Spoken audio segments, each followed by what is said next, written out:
Pouvez-vous nous parler un peu de vous? Eh bien, c'est une question très vaste. Je suppose que je dirais que vers l'âge de 8 ans environ, j'ai visité le laboratoire de Thomas Edison. J'ai grandi dans le New Jersey et ma famille, mes parents, aimaient m'emmener à l'aventure le week-end. Mon père et moi allions très souvent faire de la randonnée dans les bois. J'ai développé un amour profond pour la nature et notre planète et la beauté de notre planète. Et un week-end, pourtant, nous sommes allés au laboratoire de Thomas Edison et ça a vraiment résonné en moi. Et j'ai su à cet instant précis que je voulais devenir inventeur. Et je l'ai dit à mon père et il m'a répondu, eh bien, ce métier n'existe pas. Le métier d'inventeur n'existe pas. Et j'ai trouvé ça un peu étrange parce que je voyais Thomas Edison qui avait manifestement réussi.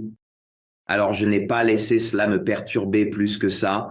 Et j'ai continué à rêver du jour où je serais inventeur, ce qui a pris du temps, mais a fini par arriver. Et plus tard, vers la vingtaine, j'ai obtenu mon diplôme universitaire en informatique. J'ai poursuivi mes études en biologie et à la fin de mes études, je travaillais pour une entreprise du New Jersey concevant des dispositifs médicaux.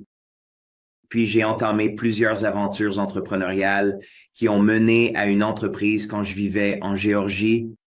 Et avec un petit groupe de 5 gars, nous concevions de nouvelles technologies pour la marine des États-Unis. Et je travaillais spécifiquement sur des réserves d'oxygène d'urgence et surtout sur la production d'énergie d'urgence. Et suite à cette collaboration et à ce travail, j'ai été invité à rejoindre une équipe de conception pour un mini sous-marin dont l'équipage était des Navy SEAL. On m'a donc demandé de venir voir si je pouvais apporter ma contribution. Et l'une des choses qui m'a vraiment inquiété, c'est que l'équipage des sous-marins et d'autres membres des opérations spéciales prenaient des amphétamines et d'autres stimulants, faisant des surdoses de caféine pour rester éveillés car les missions étaient très longues. Alors je me suis dit, vous savez, on a des téléphones portables aujourd'hui pour communiquer partout dans le monde. Pourrait-on avoir une technologie sans fil pour communiquer avec le corps humain et lui faire produire plus d'énergie? Et après 3 ans de travail, c'est ce qui a mené à la création de LifeWave. LifeWave a donc commencé en 2002. Ça fait donc 20 ans maintenant et ça a été un voyage incroyable. Bien que nous ayons commencé avec un seul produit simplement conçu pour brûler les graisses naturellement grâce à la lumière, aujourd'hui, nous avons lancé des produits anti-âge, puis des produits aux cellules souches et nos laboratoires travaillent sur l'inversion du vieillissement humain.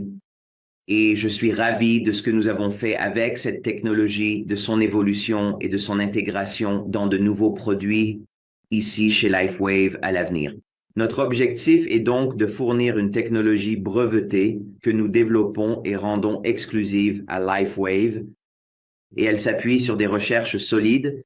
Ainsi, lors du lancement, vous savez que nos produits sont sûrs, efficaces et scientifiquement prouvés.